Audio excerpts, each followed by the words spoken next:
Madame, hier soir, 70 personnes ont manifesté devant l'ambassade de France contre la liberté d'expression à l'appel du comité de coordination des organisations juives de Belgique, le CCOJB. À les entendre, Hitler serait ressuscité et incarné en la personne de l'humoriste Dieudonné.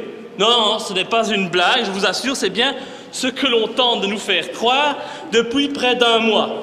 Depuis 10 ans, Dieudonné est persécuté pour oser tourner en ironie une idéologie bien pire que le nazisme, le sionisme, dont les enseignements se trouvent dans le Talmud, un livre qui compare les non-juifs à des singes, qui autorise le viol des enfants non-juifs et le vol des non-juifs.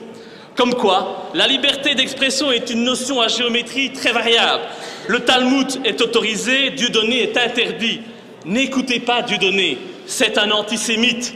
L'accusation d'antisémitisme est pratique. Dieudonné ne peut pas parler des Juifs, c'est interdit. Il ne peut pas dénoncer par son humour les dérives et les crimes des sionistes. Là, la liberté d'expression s'arrête. La Shoah, 6 millions de morts, paraît-il.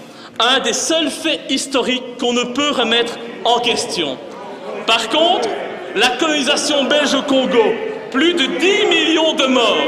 Et on nous dit au musée de l'Afrique de Tervuren que c'est l'apport de la civilisation aux Congolais, en occultant les massacres et les génocides commis par les colons. Comme quoi l'histoire retient ce qu'elle veut, ou plutôt ce que vous voulez.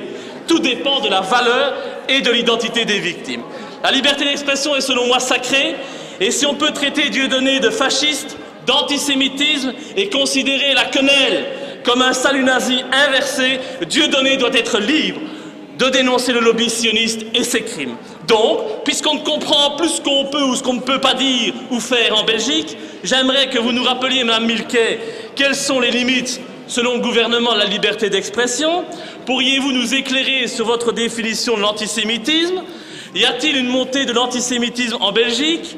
Est-elle comparable à l'islamophobie qui se développe dans notre pays? Et enfin, comptez-vous suivre les demandes formulées par les manifestants du CCOJB et calquer votre politique en matière de liberté d'expression sur la politique de votre collègue français fasciste, non, pas fasciste, excusez-moi, c'est un lapsus, socialiste, Manuel Valls. Comme vous n'avez pas écouté la question, je doute que vous répondiez convenablement à celle-ci. Madame la ministre.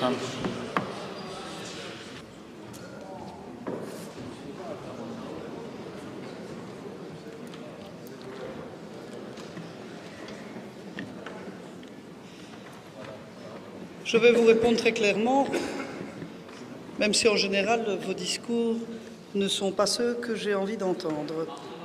Donc notre cadre juridique en Belgique est très clair.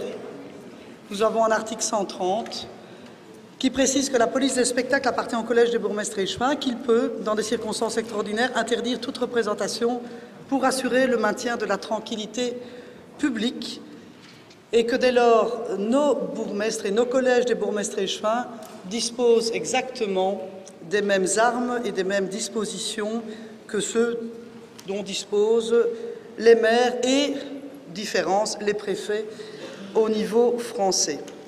Cette législation est bien connue, il y a d'ailleurs déjà eu, pour des craintes et des raisons de risque de troubles à l'ordre public, des interdictions qui ont déjà eu lieu dans notre pays et qui étaient, je pense, légitimes eu égard aux différents quartiers et eu égard au fait que, contrairement à ce que vous dites, je pense pour moi que les propos de M. Dieudonné sont des propos antisémites et inacceptables.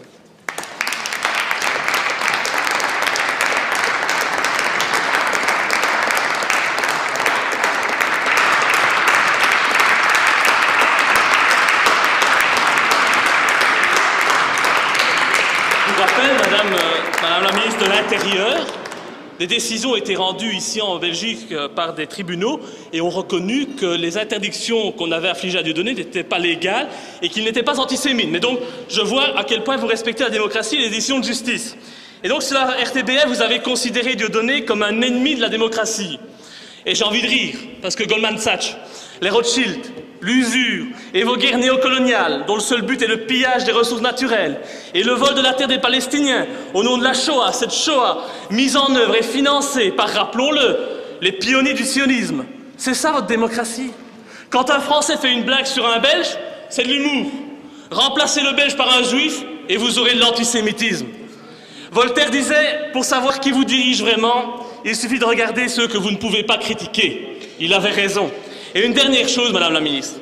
Quand des jeunes posent aux côtés de Di Rupo en faisant une quenelle, vous voyez la quenelle, ce que c'est, ça ne signifie pas qu'ils sont antisémites. Parce que Di Rupo, il a des origines italiennes, je crois, pas juives. Et donc, cette quenelle, que signifie-t-elle? Puisque vous posez les questions et vous ne savez pas, ça veut dire qu'ils rejettent le système pourri et décadent que vous représentez. Et je dois dire qu'ils ont bien raison par la quenelle, on a envie de vous la faire à longueur de temps. Monsieur Louis, vous faites ce que vous voulez, mais je condamne aussi l'acte que vous venez, le geste que vous venez de faire, et je trouve... Oui.